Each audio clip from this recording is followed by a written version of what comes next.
시청자 여러분 안녕하십니까. 12월 27일 이제 자정을 넘겨서요 1시 5분입니다. 1시경에 언론 보도가 시작됐습니다. 조국 구속영장이 기각됐습니다. 과연 기각될 만한 사유인지요. 김기춘 전 청와대 비서실장의 변호인은 만약에 법원이 조국 구속영장을 기각할 경우 법원은 없어져야 한다, 이렇게까지 평가한 바 있습니다. 그만큼 김기춘 사건, 그 다음에 우병우 사건, 이런 것이 모두 다 직권남용 혐의로 구속을 피하지 못했어요. 그런데 조국은 구속을 피했는데 법원에서 죄질은 나쁘지만 증거인멸 염려는 없다, 그리고 부부간의 구속 어렵다, 이런 이유를 댔어요. 그리고 또 소명은 잘 됐다고 되어 있습니다.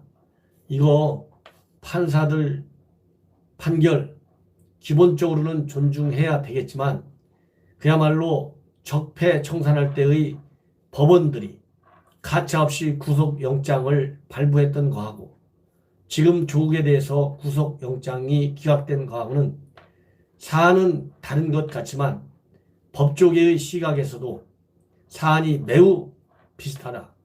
그래서 우병우 판결이 상당히 큰 법원에 부담이 될 것이고 조국 구속을 점치는 법조계의 시각이 높았던 것이 사실입니다.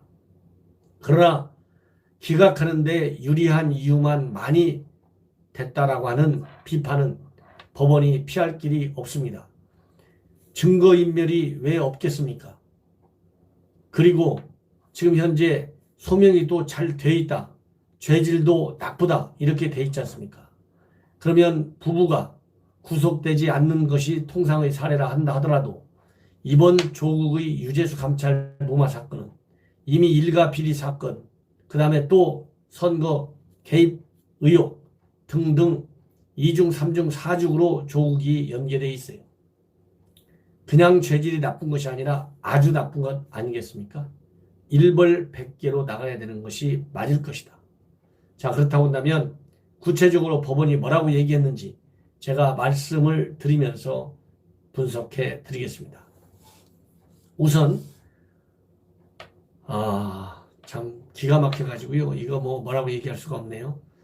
우선 오늘 영장실질심사는 4시간이 조금 넘겨서 진행이 됐는데 뭐라고 판사가 얘기했느냐. 서울 동부지법의 권덕진 부장판사의 판결 내용입니다.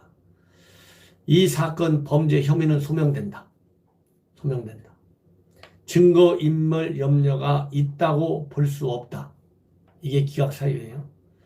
다만 죄질이 좋지 않으나 피의자의 진술 내용 및 태도, 피의자의 배우자가 최근 다른 사건으로 구속되어 재판을 받고 있는 점 등과 피의자를 구속해야 할 정도로 범죄의 중대성이 인정된다고 보기 어려운 점, 피의자의 주거가 일정한 점 등을 종합해 보면 도망할 염려가 있는 때에 해당하는 구속사유가 있다고 볼 수도 없다. 꼭 도망하는 거가 그렇게 중요합니까?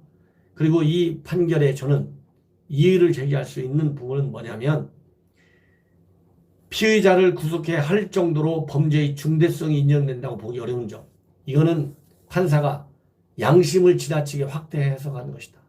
이 판사의 양심이라는 것도 말하자면 법리를 벗어나는 양심은 편파적인 재판이 아니겠습니까?